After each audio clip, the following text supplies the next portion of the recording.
right, welcome everyone to our deep dive, this time into Richard Bandler and John Grinder's Patterns of the Hypnotic Techniques of Milton Erickson, Volume 2. Oh, classic.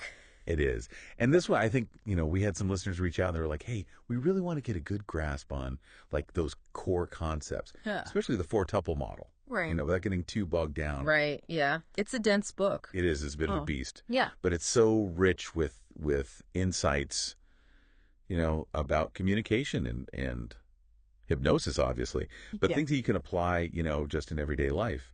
And of course, it's all based on, the work of the legendary Milton Erickson. He was like the hypnotic wizard. Yeah, he really was. What I find so fascinating about Erickson is that he just seemed to have this like almost intuitive understanding of how the mind works. Right. And what Bandler and Brander did, which was so brilliant, was they really break down his techniques in a way that makes them accessible, even if you're not, a trained hypnotist. Right. Exactly. Yeah.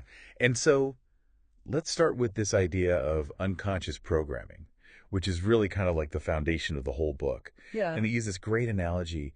Think about riding a bike. Oh, yeah, that's a great one. They use that in the book. Yeah, and it's so brilliant. It is. Like all of those little micro adjustments that your body's making to stay balanced, to steer, to pedal, all of that. Like you learned it consciously at some point, but now it's just automatic. Right. You don't even think about it. You don't even think about it. It's like we're running all of these these complex programs in the background without even realizing it. And Erickson believed that these unconscious programs, like that was the key to unlocking, hypnotic potential. Totally. But then the question is, how do you even begin to understand something that you're not aware of? Right. That's where his four-tuple model comes in. And it's kind of a game changer in terms of understanding how we experience the world. Yeah. Okay, so break it down for us. What is the four-tuple? All right, so the four-tuple is basically a framework for breaking down any experience into 4 sensory channels: visual, kinesthetic, auditory, tonal, and olfactory. Okay. So, think about this. Imagine biting into a juicy apple. Okay. You've got the visual, right? That bright red skin, maybe a few drops of water glistening on it. And then there's the kinesthetic, that crisp crunch as your teeth sink in, the coolness of the apple against your tongue. Mm-hmm. Auditory, right? The sound of the bite, the juice hitting your mouth, and then even the olfactory, that sweet, tangy apple smell. Right. So it's not just thinking about the apple, it's the full sensory experience. It's the whole package, yeah. The whole thing. And the book argues that we all store these four tuples for pretty much everything that we experience. Wow. That's amazing when you think about it. It's like this massive internal library of sensory data that we're carrying around. Yes. And that is constantly influencing how we react to the world. Absolutely. And what's really interesting about this is how it starts to reveal how we create shared meanings. Okay. So think about the word fire. Okay. If we ask different people to visualize fire, their four tuples will probably be pretty similar. Right, you're going to get the flickering flames, yeah. Yeah, the warmth, the crackling sound. We have this common ground of sensory experience. Right. But then compare that to a word like love. Okay, yeah. Suddenly those four tuples get a lot more diverse. Yeah, because everyone's got their own sort of mix of sights, sounds, feelings, maybe even smells that they associate with love. Exactly. No wonder we have so many misunderstandings. Right. Yeah, it's like we're all speaking slightly different languages based on our individual four tuples. That's a great way to put it. And that's where the idea of representational systems comes in. The book introduces this idea of the R operator. Mm-hmm. And the R operator tells you which sensory channel someone is prioritizing at any given moment. Are they primarily visual, kinesthetic, or auditory in the way they process information? Okay. So if you can figure out someone's R operator, it's like you're getting a glimpse into how they filter the world and how they prioritize information. Exactly. And this is key for communication. If you can identify someone's dominant representational system, you can tailor your language to match. Right. And it's going to resonate with them on a much deeper level. It's almost like speaking their unconscious language. Right. So if someone is super visual, using vivid imagery and metaphors is going to land a lot better than just laying out dry facts and figures. Exactly. And the book highlights how Erickson was masterful at this. He would observe his patients so closely, identify their dominant representational system, and then use that system to pace and lead them towards the desired state. Okay, so can you give us an example of that? Like how he actually used this in practice? Oh, absolutely. There are some great examples in the book. Like, there's this one patient who was like incredibly analytical and intellectual, always wanting to break things down logically. Oh. And instead of fighting that, Erickson embraced it. He started by pacing the patient's focus on external details. So he's kind of saying, I see you, you like to analyze, I get it. Exactly, like describing the chair, the desk, acknowledging every object in the room. And as he did that, he slowly shifted the patient's attention inward towards their own thoughts and feelings. Wow. So he's essentially using the patient's, preferred representational system, that analytical lens, as like a bridge into a trance state. Exactly. That's brilliant. It's a brilliant example of how flexible and responsive Erickson was as a therapist. He didn't try to fit everyone into the same box. He worked with the individual in front of him, meeting them where they were and using their own unique way of processing the world to facilitate change. I love that. So what about someone who's like the opposite, someone who's maybe not so analytical but is very like observant of their surroundings? Oh, yeah. There's another case in the book with a woman who was extremely observant, constantly getting distracted by, little things in the room.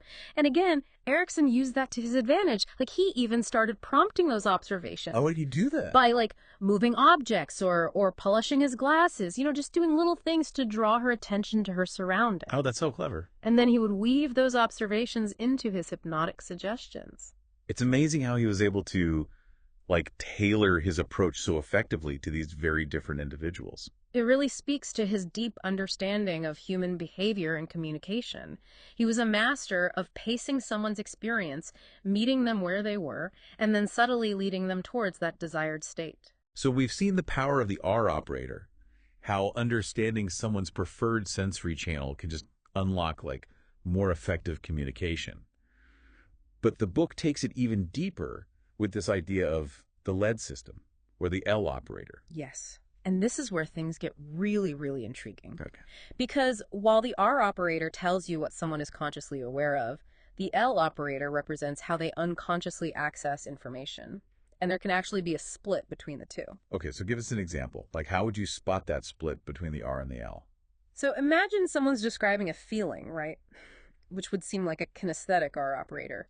But you notice their eyes dart up and to the left first. Okay. Suggesting they're actually accessing a visual memory before translating it into feeling. Oh, interesting. And recognizing that split can be incredibly revealing, especially in therapy. It can point to unconscious patterns that might be driving behavior, even if the person isn't aware of them. Right. It's like there's this hidden layer of processing going on beneath the surface, and the L operator is giving you a glimpse into that. Exactly. The book gives this great example of asking someone which door in their house makes the loudest slam. And they might visualize each door first. Okay. This is a visual lead system. Then feel the slam kinesthetically, but ultimately report on the sound, which is auditory. So even though they're describing the sound, the way they got to that information was primarily visual. Precisely.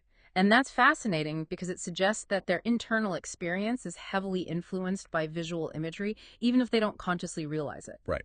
And the book uses the case of Lindsay to illustrate this, right? Yes.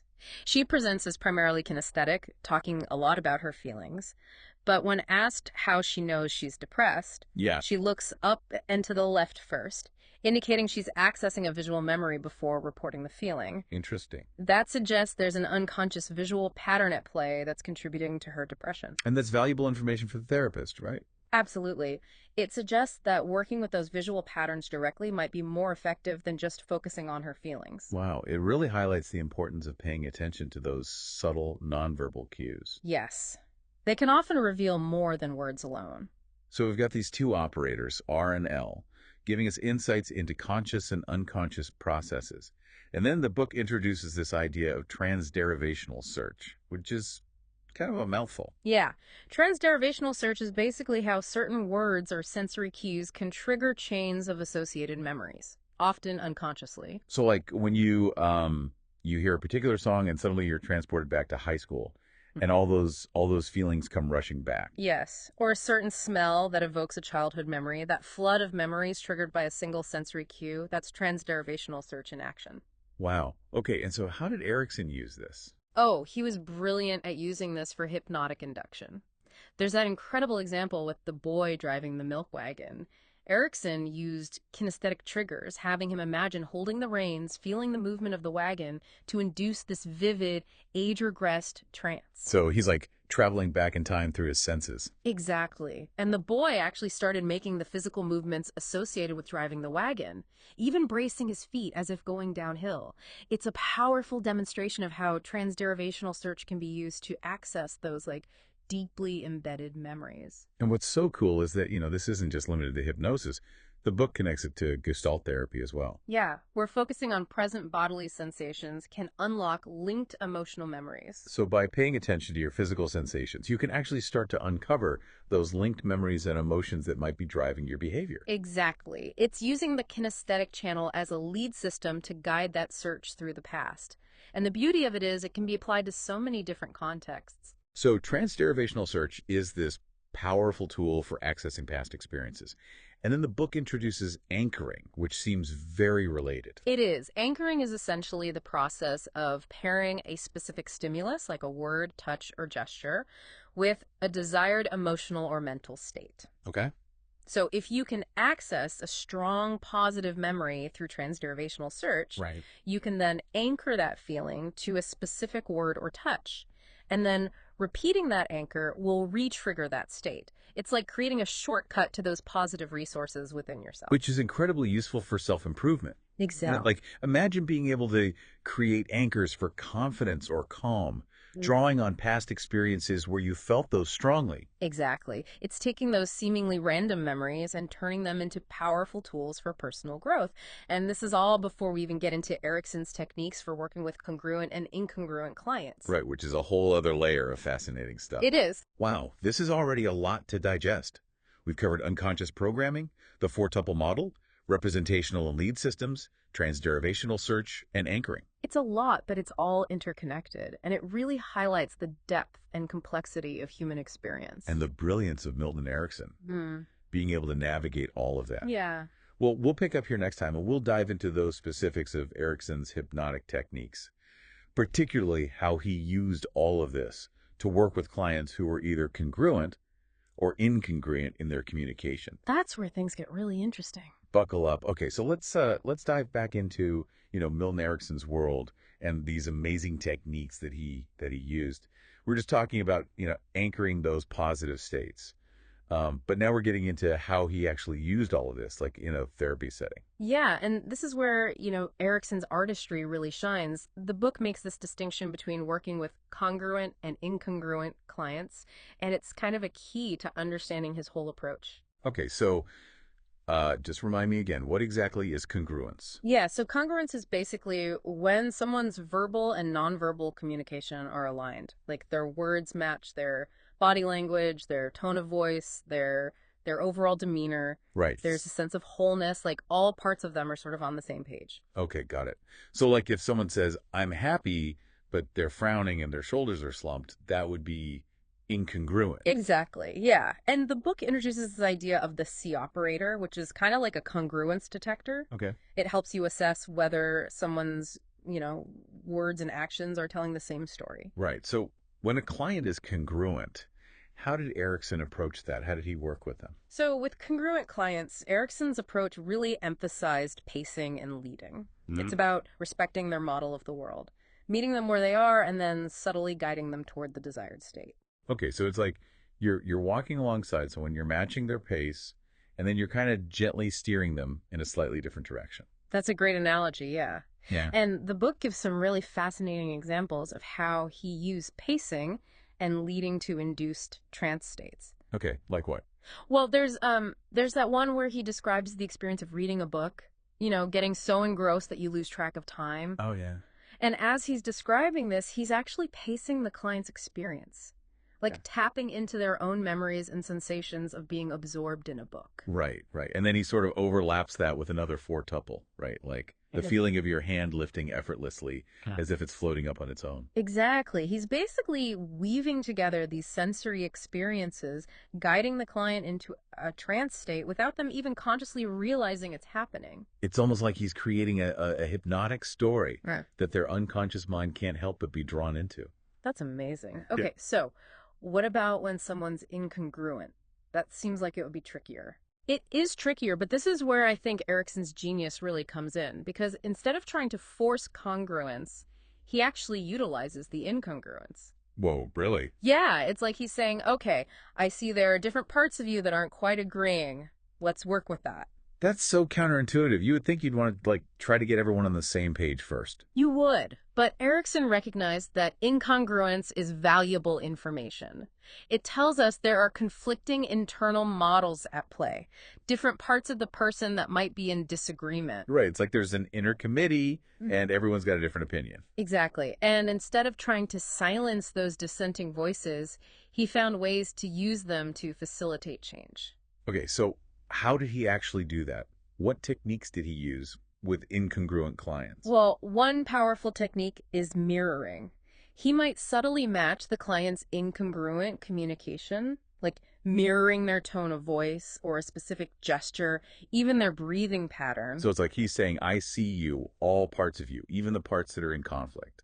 Exactly. And that can be incredibly disarming for the client. It creates this powerful sense of being understood, which can then lead to like integration of those conflicting parts. Right. That makes sense. And there was also that example of like inducing trance through surprise and confusion, right? Yes. So if a client is stuck in incongruence, they're essentially in this state of internal division. So Erickson might use a sudden, unexpected statement or action to further disorient them, kind of shake up their snow globe, so to speak. Yeah. And in that moment of disorientation, their conscious mind is less in control, which opens up this window for hypnotic suggestion. So it's like you're creating this momentary gap in the chatter of their internal dialogue. Exactly. Where new possibilities can emerge. Precisely. Wow. It's amazing how he was able to turn what, most people would see as a challenge, this incongruence, into an opportunity for like profound change. It really speaks to his deep respect for the unconscious mind and its capacity for healing and growth. Like, he wasn't trying to fix people. He was simply helping them access the resources that they already had within. And that brings us back to the bigger picture of this book, right? It's not just about hypnotic techniques. It's about understanding the patterns of human communication, both conscious and unconscious. Absolutely. And how those patterns can be used to unlock this incredible potential for change. Yeah. Both in ourselves and in others. It's about realizing that we all have these incredible internal resources. Right. This vast library of past experiences that can be harnessed for healing and growth. It's like we're all walking around with these hidden superpowers. And Erickson was showing us how to tap into them. I really was. And he did it with such elegance and artistry. He was a master communicator, there's no doubt. And the beauty of it is that these patterns and techniques, they aren't limited to hypnosis. We can all learn to use them in our everyday lives, to communicate more effectively, to build deeper connections, to access those hidden resources within ourselves. So where do we even begin to apply all of this? This is so much information. Well, start small. Start by paying attention to your own communication patterns. Notice the words you use, your tone of voice, your body language.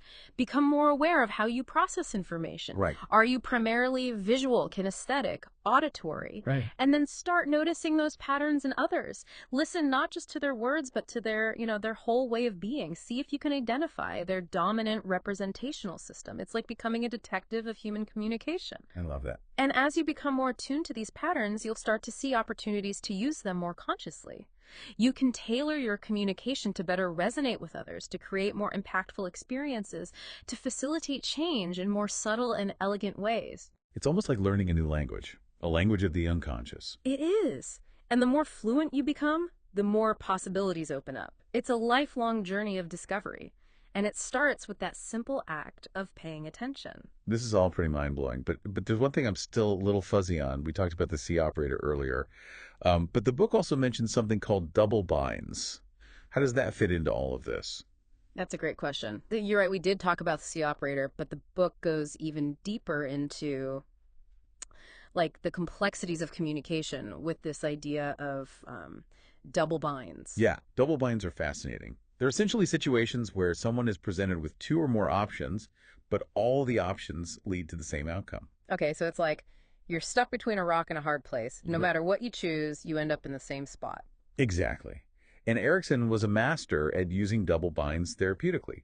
It's not about trapping someone. It's about like creating a context where change becomes the most logical and appealing choice. Can you give an example of how he used that, like in therapy? Oh, absolutely. One of the classic examples is with a client who was really resistant to hypnosis. Hmm. And Erickson told the client, you can go into a trance either deeply or quickly. Oh, wow. So no matter which option the client chose, they were still going into a trance. Right? By framing the choices that way, he kind of bypassed the client's conscious resistance and allowed their unconscious mind to accept the idea of entering a trance. It's like he's outsmarting the conscious mind's defenses by giving it this illusion of choice. That's a great way to put it. And what's really remarkable is that Erickson wasn't using these techniques to manipulate people. He genuinely believed that these methods could help people access their own inner resources and create positive change. Right. But couldn't someone use these techniques for, unethical purposes? I mean, it seems like it can be pretty powerful. Yeah, that's a valid concern. And it's important to remember that any powerful tool can be misused. Yeah. The book really emphasizes, the importance of ethical considerations and using these techniques responsibly. Right. It's like a surgeon's scalpel. Exactly. It can be used to heal or to harm. It all depends on the intention of the person wielding it. Right. So it sounds like, a lot of responsibility comes with understanding these patterns. Absolutely. And that's why it's so important to approach this work with a strong ethical compass and a deep respect for the autonomy of others. Well said. So I think we've covered a lot of ground in this deep dive into patterns of the hypnotic techniques of Milton Erickson II. We've explored the four-tuple model, representational systems, lead systems, transderivational search, anchoring, congruence, incongruence, even double binds. Yeah, it's a dense book, but it's just packed with insights that, can be applied to so many aspects of communication and human behavior. It really is. It's like we've been given this secret decoder ring for understanding the hidden language of the mind. I like that. And that's really the beauty of this work. It's not just about hypnosis. It's about expanding our awareness of how we communicate, both with ourselves and with others. So to our listeners, as you move forward from this deep dive, remember to keep those sensory channels open. Pay attention to the subtle cues, notice the patterns, and above all, approach it with curiosity and a sense of adventure. Yeah, who knows? You might even discover some hypnotic magic along the way. That's right. Yeah. Thanks for joining us on this incredible journey into the world of Milton Erickson. Until next time, keep exploring the fascinating landscape of the human mind.